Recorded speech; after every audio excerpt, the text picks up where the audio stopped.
Hello, and thank you for joining us this evening. I'm Neil Davidowitz, the president of Orsid. The management of residential real estate in New York City has become extremely complex, exceedingly expensive, and highly regulated. New York was a very different place in 1955 when Orsid was founded. In my 36 years with Orsid, I have witnessed the explosive evolution and transformation of our industry. This evening, you will hear from Orsid's executive team, Andre Kaplan, Dennis DiPaolo, Laura Krasner, and Eric McPhee, about the specific issues that we need to work on together to preserve and increase your asset. Although it's hard to fathom, the five of us bring over 100 years of experience to the table managing residential real estate in New York City. This evening's presentation has been pre-recorded, but the Q&A session will be live and interactive, and all speakers will be available to respond to questions. As this is a webinar, please submit questions through the Q&A feature at the bottom of your screen. We are excited about the challenges and our ability to meet those challenges, and we look forward to continuing to serve you, your residents, and your staff.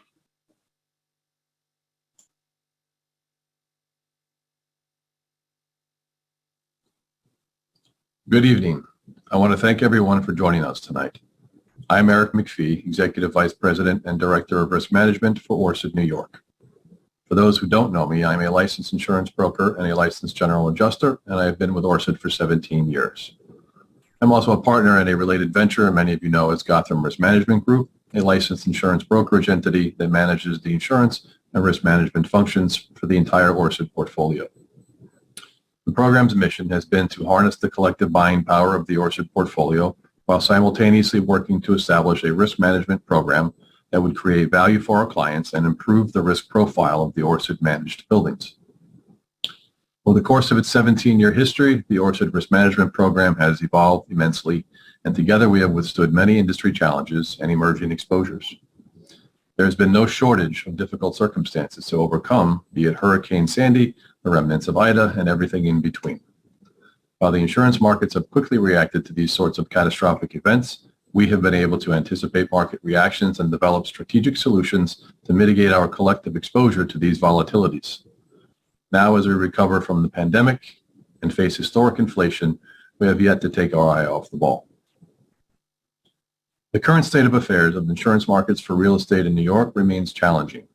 While our program remains stable, the market conditions are somewhat unstable, particularly in the casualty markets. Liability insurance continues to be battered by the New York labor laws, which have decimated the umbrella programs. Although the Orsid program remains intact, it has not been unscathed. The umbrella provides excess liability limits on a follow-form basis over both the general liability and the D&O liability insurance. Property insurance rates continue to rise due to the catastrophic claims that have occurred and are likely to continue into the upcoming hurricane season. Global warming and climate change has had a tremendous impact on the global weather patterns. It has led to hotter temperatures, more severe storms, and increased drought. As a result, we may likely see an uptick in extreme weather-related events and mounting losses in the insurance and reinsurance industries. Combined with rising inflation and a struggling global economy, the impact on the consumer is palpable. The insurance program for the vast majority of the Orsid portfolio will renew on May 1, 2022. As has been the case for the past several renewal cycles, we are currently in the second year of a 2-year rate lock agreement with the package carriers.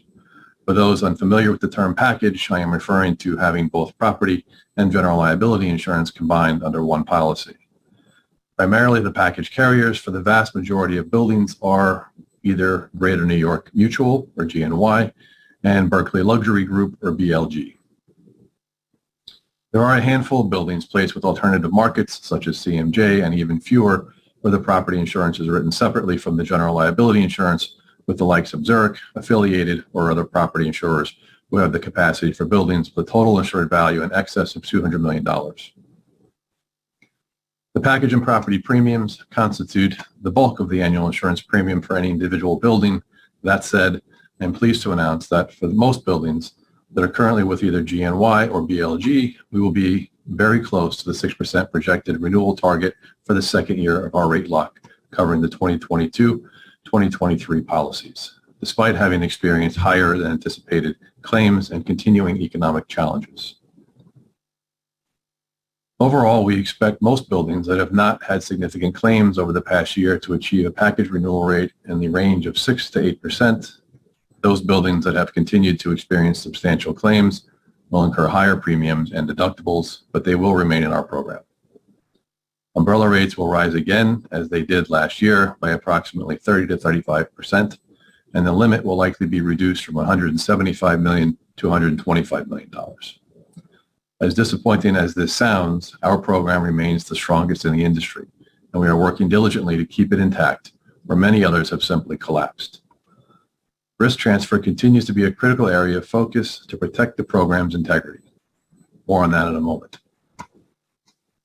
This year's insurance renewal is otherwise commonplace for most buildings with respect to directors and officers' liability, fidelity, cyber liability, and the statutory insurance coverages. Overall, we expect the insurance renewals to be close to the 2022 operating budget projections. Risk transfer has become critical in the property management industry. Therefore, Orsid is partnering with Business Credentialing Services, or BCS, to assist management in accomplishing this function for every Orsid building. For those unfamiliar with the concept risk transfer, this refers to the ability of one party to transfer risk of loss to another party to avoid specific liability exposures. A prime example would be if a building board of directors purchased an insurance policy to protect itself against losses. However, what if a negligent contractor who that building had hired to perform certain work caused those losses? Economically, it does not make sense to have the building or its insurance company absorb that loss. Therefore, risk transfer in this context refers to having the responsible party assume the risk and responsibility of whatever loss may arise out of their work on the building premises, thereby protecting the building and its insurer. This notion is of critical importance and the focus of this segment of the presentation. While circumstances may vary, this example frames the exact issue decimating liability markets in New York State. Under New York Labor Law Section 240, owners and contractors can be held strictly liable for injuries sustained by contractor and subcontractor employees. These laws represent the most punitive labor laws for property owners in the United States. I am confident that you are all familiar with collecting insurance certificates. While that is still an essential part of the contractor hiring process, we must do more. Insurance certificates, or so-called COIs, are nothing more than evidence that an insurance policy was issued for a particular insured at a point in time. It provides some basic information on types of insurance, terms, limits, and even a policy number. Every COI has a clause printed in bold letters that says something along the lines of, "This certificate is issued as a matter of information only and confers no rights upon the certificate holder." The problem is what it doesn't tell you. It doesn't tell you what the policy language says or what it excludes from coverage. However, when a COI is combined with an appropriately written indemnity agreement or indemnity clause in a contract and a review of the actual policies reflected on the COI to ensure that they cover the risks we expect them to cover, we have a potent tool to enable successful risk transfer to occur. After all, contractual rights of indemnity are only as good as the insurance that backs them up. As you can imagine, collecting COIs, indemnity agreements, and reading insurance policies is a very tedious and time-consuming process. It requires a level of technical insurance expertise far beyond what can be expected even from experienced real estate management professionals. The solution is that the process must be delegated or outsourced to a dedicated professional equipped to carry out this responsibility consistently and efficiently.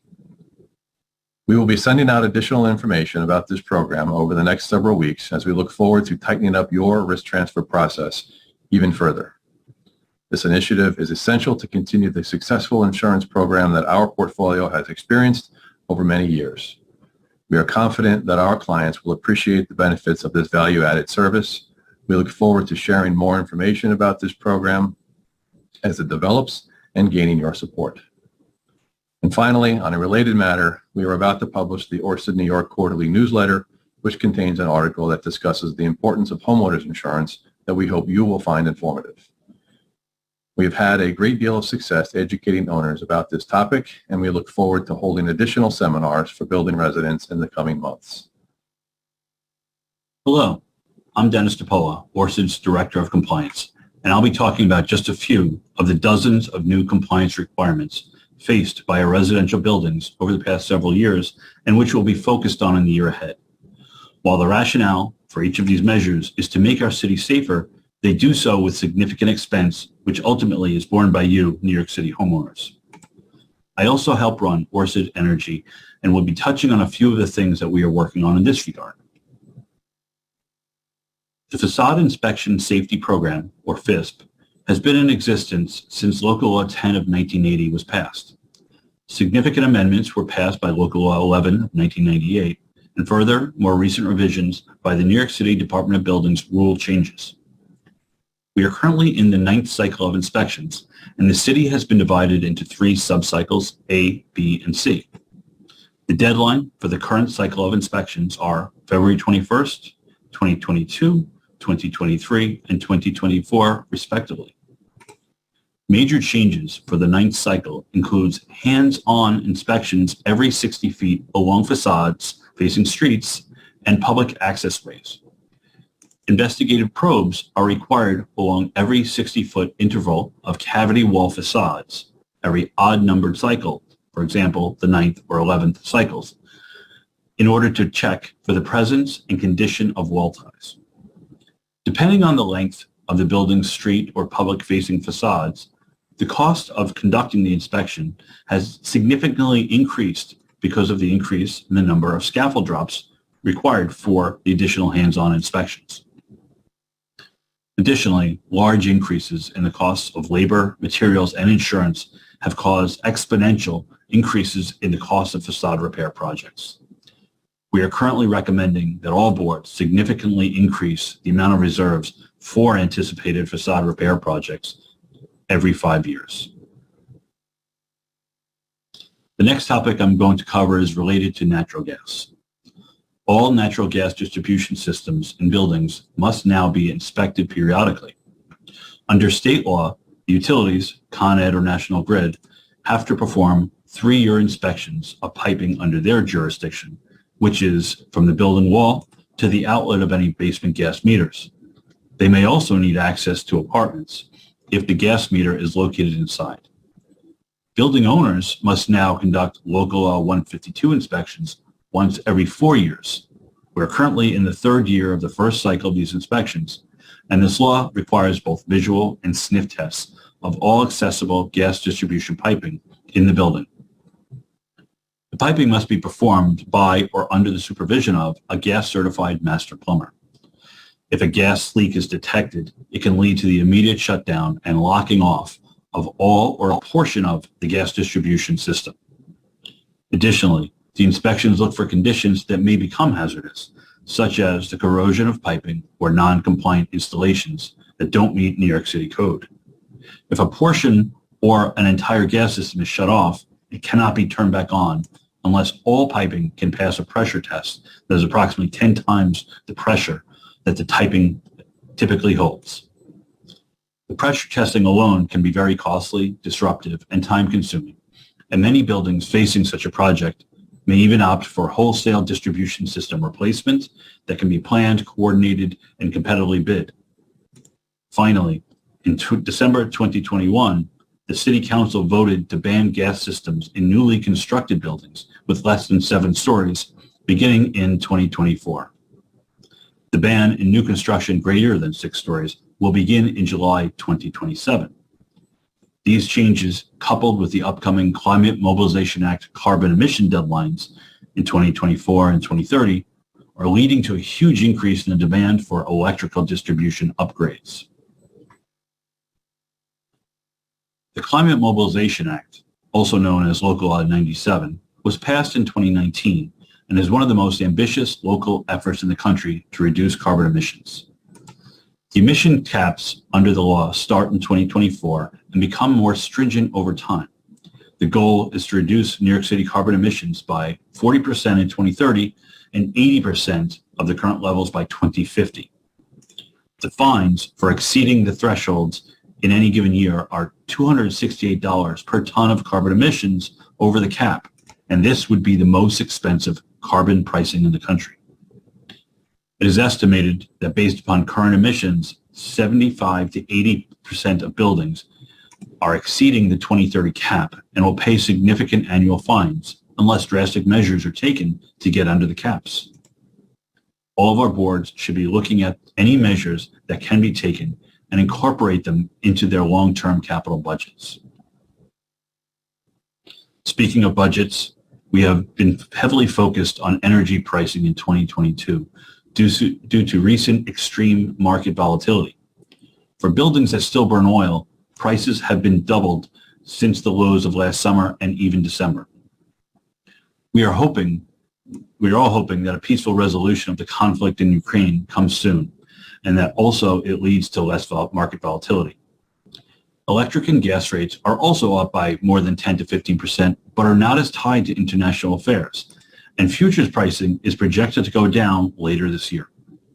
Even before then, as warmer spring temperatures arrive, it will reduce heating demand and reduce natural gas prices and also electric prices. Regardless, our accounting department will be auditing 100% of the operating budgets for our buildings to provide advice on whether boards should consider an energy surcharge for 2022 and better balance their budgets. The last topic I'm going to discuss is fire safety. As I'm sure you can all recall, on January 9th, there was a horrific fire in a Bronx apartment building that led to the death of 19 people and injuries to dozens more. Shortly thereafter, Eric McPhee of our office prepared a fire safety bulletin for all of our building staff members, with a heavy emphasis on the legal requirement for all doors to be self-closing.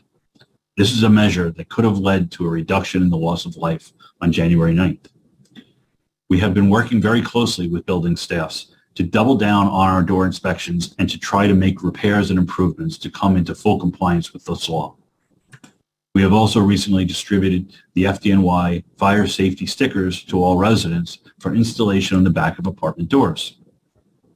The law requires an inspection of stickers for any Coop or Condo owner that gives notice that they have not affixed the stickers to the doors.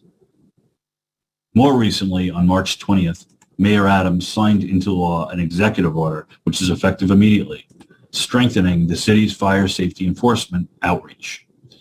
This will lead directly to an increase in fire safety inspections of buildings in the coming months. As this has been a topic we have been heavily focused on, the buildings we manage should be well prepared. All of these issues that we are working on have greatly increased the time and expense of our compliance efforts, and also the cost for our resident homeowners. Thank you for your time and attention this evening. Now, I will turn over the presentation to Laura Krasner, who will be giving you a glimpse into the day of the life of a property manager. Hello, my name is Laura Krasner. I'm an Executive Vice President and I have been at Orsid for the last 24 years. Today I'm going to share with you a day in the life of a property manager. The property management industry is ever evolving. The current myriad of new local laws, city and state regulations, and compliance requirements has caused the job of a property manager to be much more complex. This, coupled with a pandemic over the last 24 months, has made the job of a property manager even more challenging, demanding, and difficult. All of this has made training, technology, and support all the more important. Property managers face countless trials every day. No 2 days are ever alike for any manager. A sample day can include any combination of the following: a boiler outage, no heat or hot water, elevator not working, gas shutdown, staffing issues, writing memos, dealing with a resident leak, chasing shareholders for non-payment of maintenance, preparing for a board meeting, visiting properties, meetings with resident managers, responding to emails, approving bills, returning client phone calls, and the list goes on. The executive team supervisor and in-house Orsid training team works closely with each manager to ensure that our clients' needs are met, and we spend tremendous time and effort developing and training our staff to be prepared for anything. The skill sets of our managers spread the gamut as managers need to be masters of all trades, and today's board demands are tough to meet. To further support our managers, we have many departments that assist our managers. These include financial analysts, compliance, alterations, and transfers. The number of hours that a manager puts in for each property daily and weekly far exceeds 40 hours a week. Most managers find themselves working 60 to 70 hours a week, including night meetings. With the many hours our managers spend working in a given week, we have found that continuing Zoom board meetings helps to improve their work-life balance. Zoom meetings have increased retention and job satisfaction. I can't stress how important it has been to our team to be able to conduct a board meeting from home and see their families before or after the meeting. The old model of attending an evening board meeting and then commuting 1 to 2 hours to get home is not viable or sustainable. This, coupled with a focused and efficient board meeting, allows our staff to provide excellent service while maintaining an essential work-life balance. Keeping up with our ever-changing industry and a technology-driven society has influenced Orsid to look at our own processes and tools in a different light. Our goal is to ensure our clients have access to all relevant building information at their fingertips and our staff operating in the most efficient way possible. We've entered into a new partnership with a technology company that will help us make strategic decisions about what platforms will level up our operations and build automation to work smarter for you. The last 2 years have proven that our excellent communication and providing top-notch service to our clients is the key to a successful management relationship. Our managers take tremendous pride in their work and accomplishments they have achieved with boards and clients. Orsid prides itself on long-tenured relationships between our clients and our managers. We believe these relationships are the key to all our successes, achievements, and accomplishments in the New York management industry. Thank you. You will now hear from Andre Kaplan, our Chief Financial Officer. Good evening. I'm Andre Kaplan, Chief Financial Officer of Orsid. I've been with Orsid for over 20 years. As we know, we will always have challenges in general operating expenses, especially in the following areas. First, I will cover payroll and the challenges presented by the upcoming union contract and the latest on Prevailing Wage Act. As we covered in our recent webinar with the Realty Advisory Board, the Building Services Workers Contract will expire April 20th. For those buildings that have 32 BJ staff, we expect increases in wages, healthcare costs, and benefits, and we have already accounted for this in your operating budgets. The Prevailing Wage Act will affect some buildings in our portfolio. This act was added to with additional new eligibility requirements to the New York City Cooperative and Condominium Tax Abatement Program. Beginning July 1st, 2022, in order to establish eligibility for the abatement, we must certify that all building service employees working in the building more than 8 hours per week are paid a prevailing wage rate. This rate is established by the New York City's Comptroller's Office, which includes supplemental benefits. Prevailing wage rates are very close to the collective bargaining agreement rates negotiated by Local 32 BJ. We have a few other items that your building will likely feel the effects.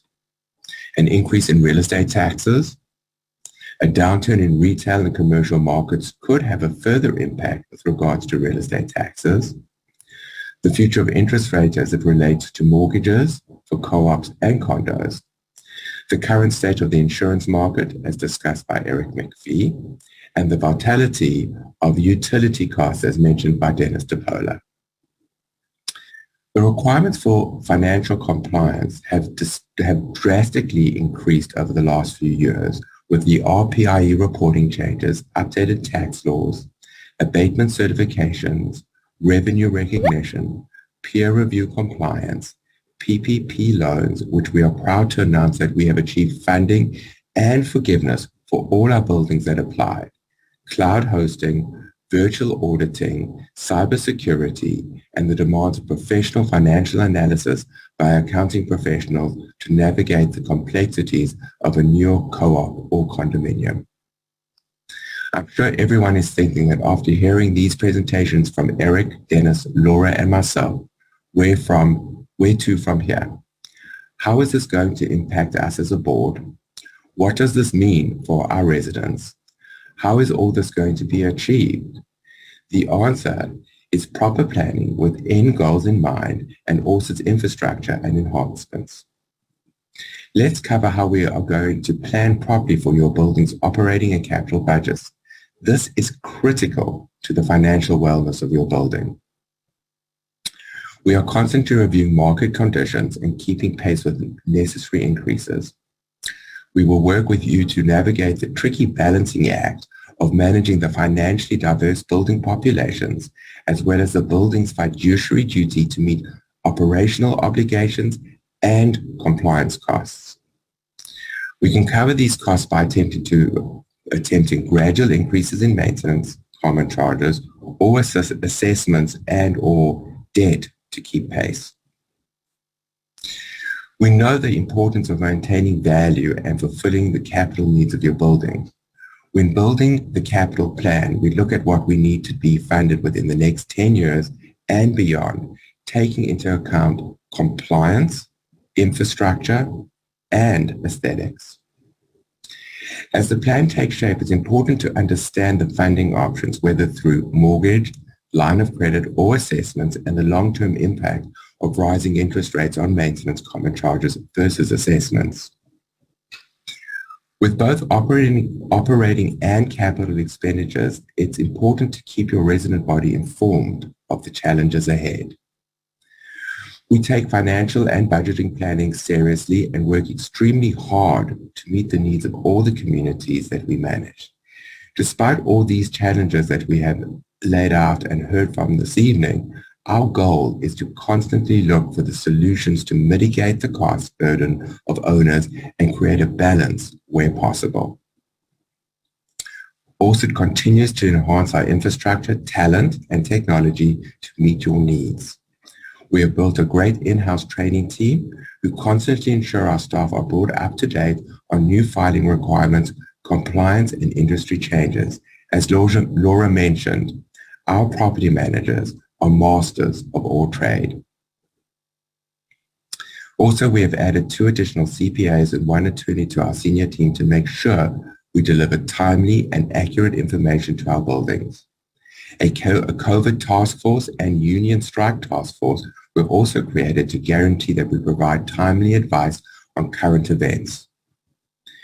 We are proud that we have implemented the following tools in the past 3 years to assist all of us due to the increased demands of building management. A robust document management system making all your records digital. Avid Exchange, a digitized accounts payable workflow process. Board Packager, making your sales, refi, sublets process digital and secure to comply with the SHIELD Act. Webinars, bringing current important events to you in a timely manner. Quarterly newsletters and other timely communications to our boards on important industry topics, keeping you informed. Zoom platforms for board and annual meetings, keeping us functioning and engaged. Successful remote work capabilities in the event of disaster for all Orsid staff. And recently, we expanded and upgraded our payroll system to meet the needs of today, creating efficiency and improving controls. Our commitment is to continue to dedicate specialized services to our clients, ensuring that we support and deliver during these challenging times, despite rising costs and constantly evolving market conditions. With our long-tenured senior team, as well as our additional technology and infrastructure enhancements, we are confident that we will support our buildings in achieving constantly evolving goals. Thank you. Now I'll turn you over to Neil Davidovitz, President of Orsid, New York. Thank you.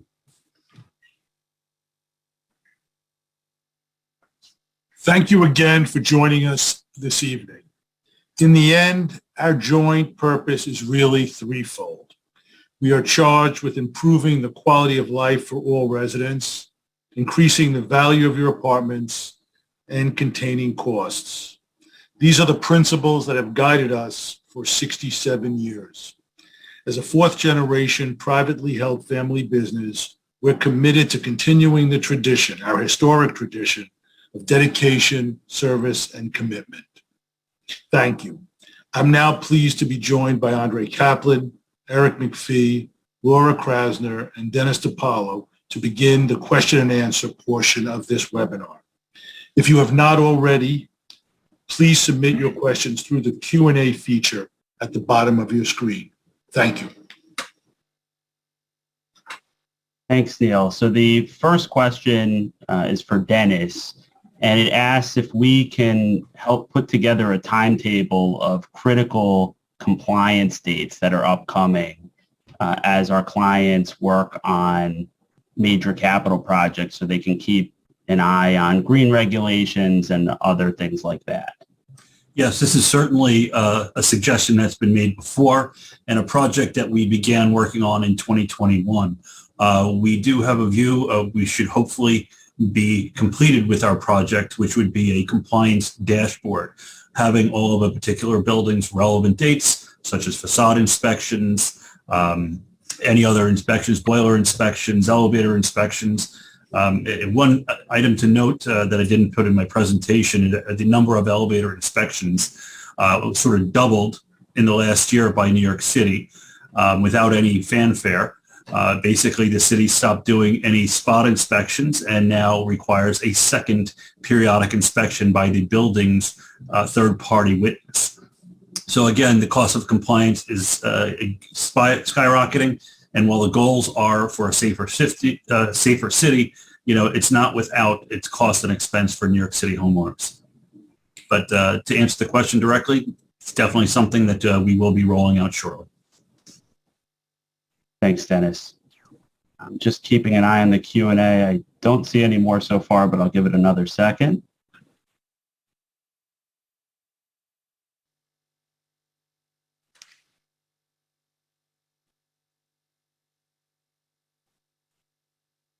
So the next question that came in is about our technology and if there are current plans to create a portal with single sign-on in order to access the various modules that we have, like AvidXchange and Board Packager and the like.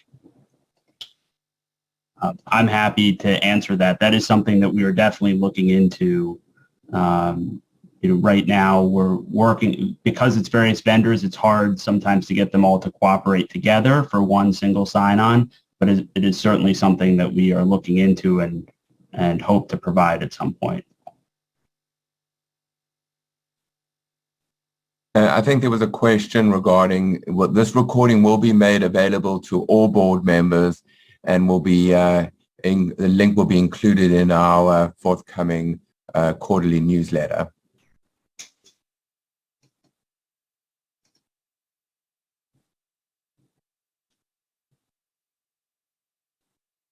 I believe those are all of the questions that I see live. So Neil, I'll turn it back over to you to close. Thanks again. We really appreciate you joining us this evening. We hope that board members will avail themselves of this recording, and please feel free anytime to reach out to any of us or your account executives if you have any questions relative to the matters that were brought to your attention or discussed tonight. And thanks again and have a good evening.